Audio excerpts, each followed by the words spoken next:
Guys, we finally have a finals date and venue for the upcoming Miss Universe, but everyone is not happy about it. Why? Yan ang pag-uusapan natin on today's episode.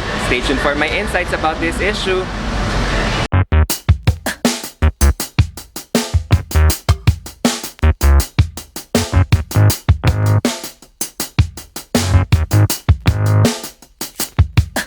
Hi, I'm Adam Henato. I'm a pageant correspondent for Sash Factor, and today we'll talk about the upcoming Miss Universe 2019 details.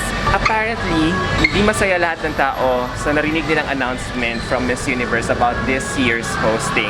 This year's hosting will be held in Atlanta, Georgia on December 8, 2019. Catriona Gray will crown her successor in that venue. Everyone is not so happy about it because Miss Universe organization has announced that the finals venue of the pageant will be held in a studio only, in a film production house in Atlanta, Georgia. So, everyone is so skeptical about it. Ano ba nangyari?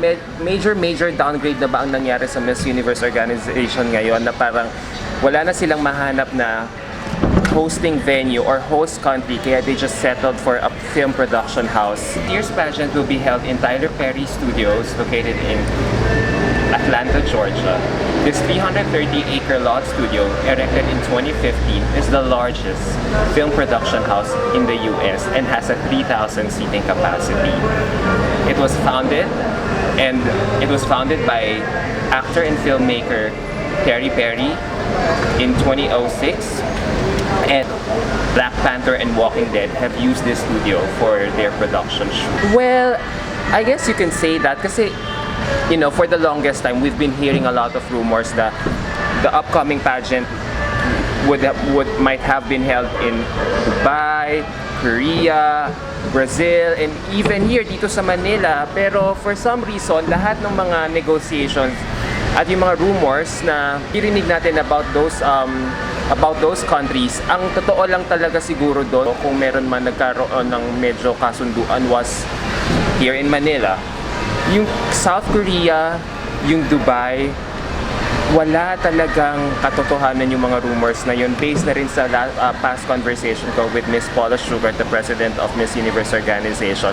Miss Paula Sugart was really clueless as to where all these South Korea and Dubai rumors are coming from. So, for this year, madali naman isipin kung sino talaga mag-host. It will either be Manila or Las Vegas. Manila because Catriona Gray is the outgoing Miss Universe, so syempre mas maganda kung dito gaganapin yung Miss Universe para kung saan makikita ng mga kababayan niyang ipasa yung corona niya. Kung hindi mag-material sa Manila, sa plan B, which is to hold the pageant in Las Vegas, which Miss Universe organization has been doing for quite some time now. Kung natatandaan nyo, 2 years ago, 2017, nag-host na rin sila ng last-minute edition in Las Vegas. Pero it did not stop them from holding or coming up with a spectacular pageant. Finals pa rin yung magiging batayan. I know people are saying na, oh, film production house na nga, Tyler Perry Studios na nga yung mag-host. 10 days lang ang magiging duration ng pageant. Well, to be honest, last-minute edition, alam mo yun, huwag natin sisihin yung Miss Universe for coming up with such a rush decision, such last-minute decision. Because, isipin nyo guys, ang Miss Universe, alam ko naririnig natin na dapat talaga tayo ang mag-host. Pero marami na rin tayong narinig from newspaper publications and even rumors na talagang there's no negotiations happening between Miss Universe organization and the Department of Tourism. So doon pa lang medyo hindi ganun ka-enthusiastic ang bansa natin to host, or there's no clamor for us to host this pageant again. Siguro probably we're probably weary or nawalan na ng ganung masyadong excitement because we just hosted the pageant 3 years ago. Pero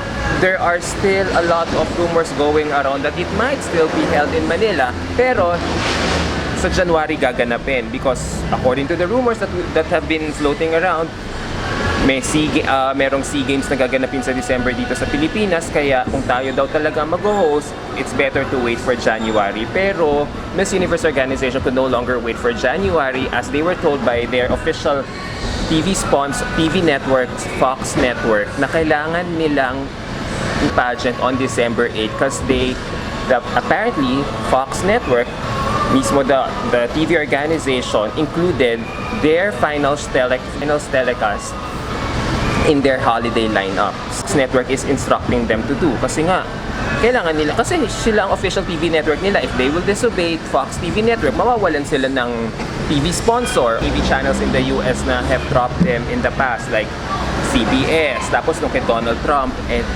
nung NBC. Ngayon during IMG era, kinuha sila ng Fox Network. So wag natin sisihin yung Miss Universe organization na masyadong mabilis yung pagka-announce ng pageant because they're mandated to follow instructions from Fox Network. At the same time, to be fair with Miss Universe organization, it's not only them who's having a hard time finding a host country for this year's pageant. Even their rival pageant, Miss World organization, would you believe, is going back to their home base, which is in London. Earlier this year, it was floated around that Miss World pageant might be held in Thailand. Pero last minute, I think it was late June or early July when they announced na it would no longer push through and the Miss World pageant will be back in its home base, which is in London. So doon pa lang guys, hindi na siguro ganun ka. Well, these countries are having a hard time hosting these pageants because of the very huge hosting fee that these pageant organizations are demanding. $12 million, $10 million, it's no joke, diba? So siguro kaya umaatras ng mga host countries na to, and walang choice ng mga pageant organizations na to but to go back to their home base. The reason probably why people are so disappointed about this year's announcement is because we're so used to holding Miss Universe pageants in a jam-packed arena coliseum, and then and this year's pageant will just be held in a film production studio. So talagang nagigets ko why people are so disappointed, why people are considering it a major downgrade. So, to be fair with Miss Universe organization this year, apart from yun nga, yung kunento ko kanina about other pageant organizations going back to their respective home bases this year, di nyo rin nakakalimutan, during Trump era, nagkaroon na rin ng ganitong similar scenario. Remember the 2009 hosting in Bahamas? Years ago, Donald Trump was also having a hard time where to host his 2009 pageant. Initially, there were bids coming from Australia and Croatia and even Dubai. Oh, sounds familiar. None of them materialized, and in the end, Bahamas took up the cudgels for Donald Trump's pageant in the end. And nakita niyo naman yung venue noong 2009, di ba? Hotel ballroom lang ng Atlantis Ballroom Resort sa Bahamas. So nakita niyo yung stage bare. Walang masyadong frills. Similar to the stage setup noong 2014 din sa Doral. Huwag na kayo magtaka na may ganitong similar scenario ulit ngayong nangyaring 2019. Are having a hard time coming out with such a huge amount of money for them to host these kinds of events.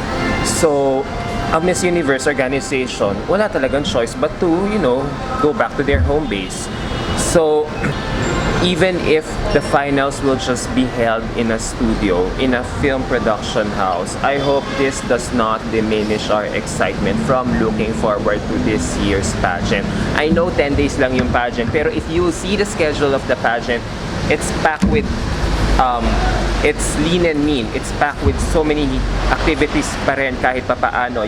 Merong Smile Train event, Budweiser event, and then there's a Atlanta City tour. And yun, pagkatapos ng straight down to business, prelims interview, preliminary show, and then the finals. And yung 2009 Miss Universe pageant 10 years ago, unit ng Miss Universe in coming out with longer runway and huge LED screen boards for the pageant. So kayong malungkot na the upcoming pageant will just be for 10 days and the pageant will just be held in a production film house, because at the end of the day we should be grateful that Miss Universe is still happening, is still holding its pageant within the calendar year. Kasi naman kaysa naman sa i-hold natin yung pageant, i-hold nila yung pageant Miss Universe 2019 nga, kasi hold nila yung pageant ng January 2020. So technically, hindi na yun Miss Universe 2019. Miss Universe 2020 na yun. We just have to be grateful for whatever Miss Universe is handing out to us. I know you guys are saying na, nababawasan na yung prestige. Na, IMG is killing the brand. No, no, no.